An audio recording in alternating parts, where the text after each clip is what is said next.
starport on one base. If we look at the income tab, you get 250-ish gas from one base, and that is per minute. Medivacs take 42 seconds to build, so you are spending a lot of that gas on those medivacs. You're actually spending all of your gas on medivacs if you're doing that, and that is dangerous as you are not going to get any upgrades. Well, yeah, and here we go, actually drop happening from Xionn here. That Marine is just... That Marine wanted to die, but he sure as hell killed that probe. I'm very proud of that Marine. Xionn is playing very carefully, always scouting ahead of his army. I actually like that move very much. It sucks when you just lose a drop without causing any damage. So I decided to scout ahead and retreated because there was this army standing up there. That is kind of a double-edged sword at the same time. If you are dropping your biggest weapon in that situation is actually the element of surprise. So at times it's almost better to just go there blindly and try and retreat as well as you can. And now we're finally having both of the players expanding at around 12 minutes into the game. But is he Maynarding? He certainly is not. And Ben? Yes. Would you say there are enough SCVs to Maynard? Oh, there we go, finally. We go. Oh. Yeah. 49 on one base might be a tiny bit too much. So yes, I would say it is safe to Maynard. One thing I would like to say is that there are quite a lot of players who have lately started to prefer the way of having 3 orbital commands on 2 base, simply because you can pump out so many more bio units with that extra mule. And I completely agree with that, but doing that on one base is a lot more dangerous for one situation especially, and that's because your main runs out a lot faster. Some of these mineral patches have around 200 minerals, and some of the mineral patches are actually empty already. Yeah, there's only 6 patches left. Yeah, indeed, and the Protoss still has all 8. Yeah, no, sorry, all 7. No, all 8. All 8. I might be drunk. And this is actually kind of unfortunate. Xionn has a Marine, and he could have seen this army moving out, but that Marine decided to value life over scouting information, and now he actually just sees the tail of that army. And he has both Marines standing right next to the Xel'Naga towers, but not there. Just next to it. It doesn't really help. Yeah, no. And here we actually... I am guessing this is going to be close to the first engagement. Yep, proxy pilot being killed, and these Vikings are in a bit of trouble, and here the first engagement happens. Vikings are nicely positioned outside of the army. They're taking down the first Colossus. The Bio Ball at the same time is kiting the Protoss ball very nicely. The force field's not doing anything but hindering his own zealots. The Vikings are now cleared off. There is still a Colossus left. And the Colossus is not getting sniped now. Some parts of the army getting caught in the force field. This is not looking good for Xionn now, but he is retreating. This was sort of an even trade. If you look at the lost resources count, yes, that is very close. 2,800 to 2,650.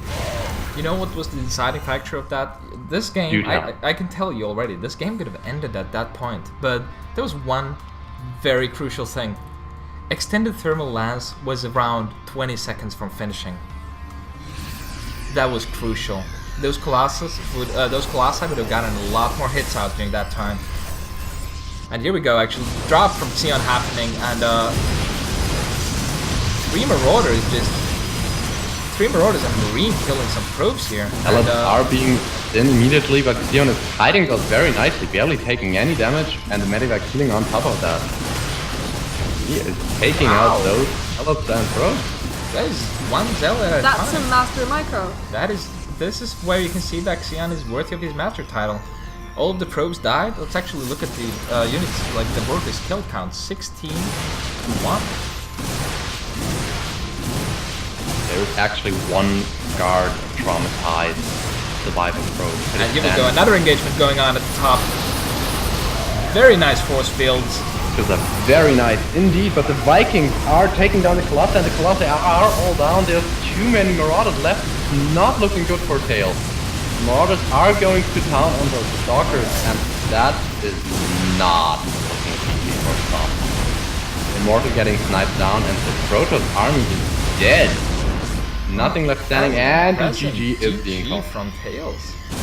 Yeah, I mean, there were a lot of factors that ended that GG, and one of the most important ones was that that first engagement did not go as well for Tails as it could have. And then just the brutal drop from Xionn on the natural just sealed the deal. It certainly helped. But one of the main things that we barely touched on is the huge economic lead that Xionn had. Yes, they expanded at the same time, but Xionn started his expansion with 50 workers compared to the 30 that Tails had. That just gave him a huge lead. And then that huge engagement, Tails did not really get good force fields off right away. So he lost his main Zealot force, and fighting a Marine Marauder ball without Zealots is too costly. Can't really do it in an efficient way. But on the other side, Xionn did not manage to snipe the second Colossus, so he lost more than he could have as well. Yeah. So this was game 1. We're gonna go for game 2. Stay tuned. Hello, ladies and gentlemen. I am Janaros. I am Eldrythan. And I am Lufas, and we're the stream team from SC2Practice.com. We're gonna do a casting of the finals of the Belgian Starcraft Competition that was held the 10th of April 2011. We have TVP with Tails as our Protoss. He's actually playing random, we guess, and spawn as Protoss in this game. He is a Diamonds level player, and then we have the Terran, Xionn, who is a Masters level player. Xionn is known for being quite defensive, but in the end crushing his opponent.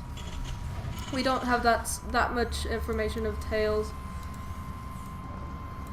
Well, what we do know of Tails is that he likes unorthodox building placement. He places his pylon close to the Nexus, but not directly next to it, but with some space in between. I'm curious as to what reasoning is behind this, and I'm guessing none, because I don't know what the use in that is. You usually want to have it close so you can build a wall which can protect you against Hellions. But that does not block anything. On the other side we have the Terran with a more interesting supply depot that Janaros can elaborate on. Yeah, this is actually a supply depot placement that some pro players use, and especially one player I've seen use this a lot is TLO. Basically, if you put the supply depot this close to your mineral line, you actually get around 5 extra minerals because your CV doesn't have to run too far away. And if you're not planning on walling off, that is a decent placement. You can also lift that up later on and just make kind of a haphazard wall behind your refinery and in between there so that no drops are possible. And we already saw the first interesting piece of info here is that Xionn actually scouted some proxy locations really carefully. He scouted the bottom of his base and then he went over and scouted behind the grass here. Yeah, that is indeed very careful play, but also very much recommended if you have a rogue probe running around in space. And he's stealing the gas. Only one Marine will not be able to kill that for now, so the Terran is stuck on one gas for a while. Ooh, that was some really close gas kill.